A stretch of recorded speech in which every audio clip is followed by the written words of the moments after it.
شیشہ کلب اور عیاشی کے اڈوں کے لیے پوری دنیا میں مشہور و معروف ہے۔ محترم ناظرین، مشہور زمانہ ملکہ کلیوپاترا کو کون نہیں جانتا۔ اس فرعون ملکہ کا حسن آج بھی پوری دنیا میں سر چڑھ کر بولتا ہے، جن کے حسن اور جادوئی طاقتوں نے روم کے جرنیلوں سمیت ان کی سلطنتوں کو تباہ کر دیا تھا۔ ناظرین، جو ٹوتھ پیسٹ آج ہم استعمال کرتے ہیں یہ بھی قدیم زمانہ میں مصریوں نے ایجاد کی تھی۔ قدیم مصری لوگ بالوں کو رکھنا بالکل پسند نہیں کرتے تھے، صرف عورتیں ہی سر کے بال رکھا کرتی تھیں۔ قدیم مصری لوگ ناک کے ذریعے دماغ کو کنٹرول کرنے کا ہنر بھی جانتے تھے۔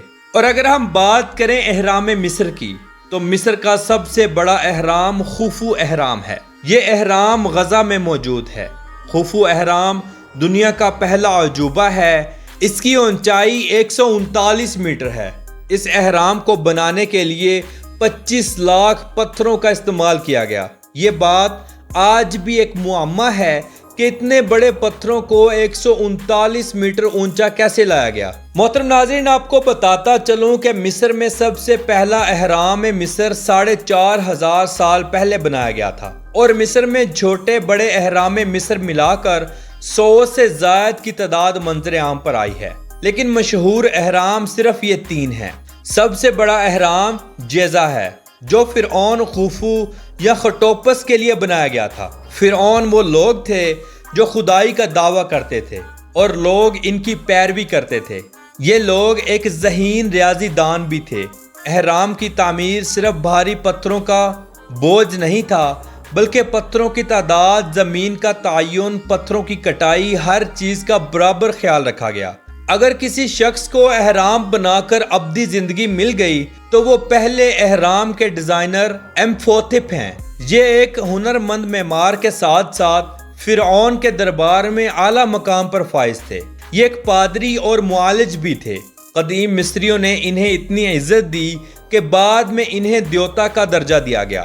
1960 کے آس پاس فلم بینو نے ان کے کردار کو اپنے طریقے سے دوبارہ تخلیق کیا اور انہیں فلم دی ممی میں ویلن کے طور پر پیش کیا گیا۔ خوفو کے احرام میں داخل ہونے کے لیے آپ کو ٹکٹ لینا ہوتی ہے اور اندر داخل ہو کر اونچائی کی جانب 250 کے قریب سیڑھیاں چڑھنی پڑتی ہیں۔ پھر فرعون کی ممی یعنی خوفو کی ممی جہاں تھی وہ جگہ آتی ہے۔ معزز دوستو، ان احراموں میں فرعون کے مرنے کے بعد ان کے ساز و سامان کے ساتھ ان کی لاشوں کو بھی حنوط کر دیا جاتا تھا۔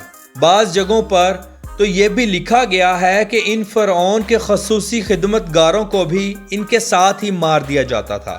ان کا ماننا تھا کہ ہمارے دیوتا دوبارہ زندہ ہوں گے اور ہم بھی ان کے ساتھ دوبارہ زندہ ہو جائیں گے۔ مصری کرنسی جو کہ مصری پاؤنڈ کہلاتی ہے، ایک مصری پاؤنڈ تقریباً پاکستانی 10 روپوں کے قریب اور انڈین 3 روپوں کے قریب ہے۔ مصر کا کالنگ کوڈ +20 ہے اور انٹرنیٹ ڈومین نیم .eg ہے۔ مصر کے موجودہ صدر عبدالفاتح السیسی ہیں، جن کی پیدائش 19 نومبر 1954 کو ہوئی۔ عبدالفاتح 2014 سے آج دن تک لگاتار مصر کے صدر ہیں۔ محترم ناظرین، وقت کے لحاظ سے مصر پاکستان سے 3 گھنٹے پیچھے ہے اور انڈیا سے 3.5 گھنٹے۔ مصر میں بہنے والا دریا دریائے نیل دنیا کے سب سے بڑے دریاؤں میں شمار ہوتا ہے۔ اس دریا کا پانی مشرقی افریقہ سے آتا ہے اور پورے مصر کو سیراب کرتا ہے اور یہاں کے لوگوں کو زراعت کی بہترین سہولیات مہیا کرتا ہے۔ مصر کی معیشت کا دار و مدار زراعت، کیمیکل انڈسٹری اور پھر خام آئل کی ایکسپورٹ ریڑھ کی ہڈی کا کردار ادا کرتی ہے۔ مصر میں ہر سال لاکھوں کی تعداد میں وزٹرز آتے ہیں جو فرعون کے بنائے گئے ان احراموں کو دیکھنے اور مصر کی پرانی ثقافت کو دیکھنے آتے ہیں۔ محترم ناظرین، مصر کے مشہور ہونے کی وجہ صرف اور صرف یہ احرام ہے اور احراموں کی وجہ سے ہر سال لاکھوں وزٹرز آتے ہیں، جن سے حاصل ہونے والی آمدنی ملک کو بہت سہارا دیتی ہے۔ مصر کے لوگوں کی رنگت سفید یلش ہے۔ یہاں کا حسن پوری دنیا میں مشہور و معروف ہے۔ مصری لڑکیاں اتنی خوبصورت ہیں کہ دیکھنے والا اپنی انگلیاں دانتوں کے نیچے دے لیتا ہے۔ لمبی قد و قامت، سلم سمارٹ، مغروری آنکھیں، لمبے بال، ہر لحاظ سے پرفیکٹ باڈی فگر، دنیا کو اپنی طرف اٹریکٹ کرتا ہے۔ مصر میں رات کو بارز اپنے پورے جوش و خروش کے ساتھ ساری رات چلتے ہیں۔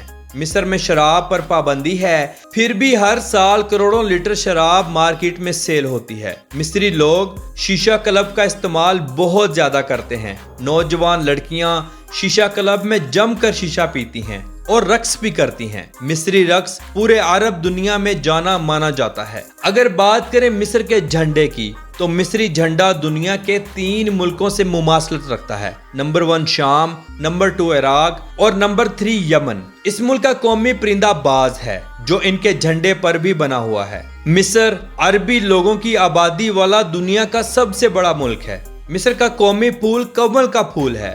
یہاں کا قومی درخت انجیر کا درخت ہے۔ مصر کی سرزمین عربوں کی سرزمین سے مشابہت رکھتی ہے، لیکن یہ افریقہ کا حصہ ہے۔ مصر کا سوشل میڈیا مکمل طور پر کنٹرول ہے۔ آپ گورنمنٹ کی اجازت کے بغیر بہت سی سرگرمیاں نہیں کر سکتے۔ مصر کی سرزمین پر اسلام 7ویں صدی عیسوی میں حقیقی معنوں میں مقبولیت حاصل کر چکا تھا اور پھر بعد میں بہت تیزی سے پھیلتا چلا گیا، اور آج ملک کی 90% آبادی مسلم ہے۔ مصر کی سرزمین پر سلطنت عثمانیہ اور سلطنت برطانیہ کا بھی قبضہ رہا ہے۔ مصر کا سالانہ GDP 1.899 ٹریلین ڈالر ہے اور یہاں کے لوگوں کی فی کس آمدنی $17,614 ہیں۔ مصر میں ڈرائیونگ رائٹ سائڈ ہے۔ پورے مصر میں ٹریفک کا بہترین نظام موجود ہے۔ شہر میں میٹرو کا نظام بھی موجود ہے۔ پورے مصر میں ٹرین کا بہترین اور زبردست نظام موجود ہے۔ یہاں کی ٹرین دنیا کی بہترین ٹرین سسٹم میں شمار ہوتی ہے۔ مصری لوگ کام کی غرض سے پوری دنیا میں ٹریول کرتے ہیں۔ محترم ناظرین، فرعونوں کی ممیز کو تو زمانہ قدیم کے لوگ حنوط کرتے ہی تھے، لیکن اس دور کے ایک بہت بڑے مگرمچھ کو بھی حنوط کر کے رکھا گیا، جو بعد میں دریافت ہوا۔ اس سے ثابت ہوتا ہے کہ فرعون صرف انسانوں کو نہیں بلکہ اپنے پسندیدہ جانوروں کو بھی مرنے کے بعد حنوط کرتے تھے۔ مصر کے 90% لوگ مسلمان سنی ہیں اور باقی کرسچن اور دوسرے مذہبوں کے لوگ آباد ہیں۔ مصر میں اگر تعلیم کی بات کی جائے تو یہاں کے لوگ زیادہ پڑھے لکھے نہیں ہیں۔ آج بھی اس ملک کے تعلیم کی شرح 70% ہے۔ یہاں کے پڑھے لکھے لوگوں کو بھی زیادہ انگلش نہیں آتی۔ مصر میں انسانوں کی اوسطن عمر 70 سے 80 سال تک ہے۔ مصر کا قومی کھیل فٹ بال ہے۔ اس کے علاوہ اور بھی بہت سی کھیلیں کھیلی جاتی ہیں۔ مصر جانے کے لیے پاکستانی شہری مصری ایمبیسی سے ڈائریکٹ ویزا حاصل کر کے جا سکتا ہے یا کسی بھی اچھی ٹریول ایجنسی سے ویزا حاصل کر سکتا ہے۔ پاکستان اور مصر کے اچھے تعلقات ہیں۔ مصر دنیا میں کھجوریں پیدا کرنے، ان کو ایکسپورٹ کرنے والا دوسرا سب سے بڑا ملک ہے۔ دریائے نیل کی بدولت مصر میں بھی بہت سی سبزیاں اور پھل ہوتے ہیں جن کو یہ دنیا میں ایکسپورٹ کرتا ہے۔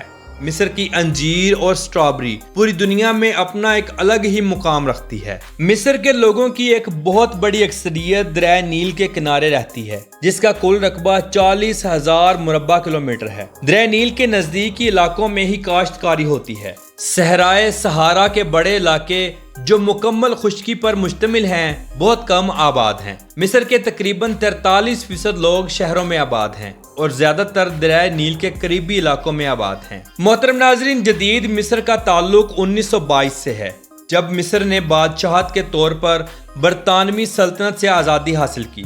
1952 کے انقلاب کے بعد مصر نے خود کو ایک جمہوریہ قرار دیا اور 1958 میں اس نے شام کے ساتھ مل کر ایک متحدہ عرب جمہوریہ بنایا، جو 1961 میں تحلیل ہو گیا۔ 20ویں صدی کے دوسرے نصف کے دوران مصر نے سماجی اور مذہبی کشمکش اور سیاسی عدم استحکام کا سامنا کیا۔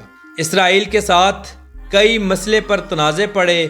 1978 میں مصر نے کیمپ ڈیوڈ معاہدے پر دستخط کیے اور باضابطہ طور پر غزہ کی پٹی سے دستبرداری اختیار کی اور اسرائیل کو تسلیم کیا، جس کے بعد 2011 میں مصری انقلاب اور حسنی مبارک کا تختہ الٹ کر رکھ دیا گیا۔ ملک میں سیاسی بدامنی پھیل گئی، جو بعد میں 2014 کی حکومت کے بعد قدرے بہتر ہوئی۔ تو محترم ناظرین، یہ تھی آج کی ہماری مصر کے اوپر ایک چھوٹی سی ڈاکومنٹری۔ آپ کو کیسی لگی؟ کمنٹ باکس میں اپنی رائے کا اظہار ضرور کیجیے گا۔ تو ملتے ہیں انشاءاللہ اگلی اور بہترین ویڈیو کے ساتھ۔ اللہ حافظ ناصر، خدا حافظ۔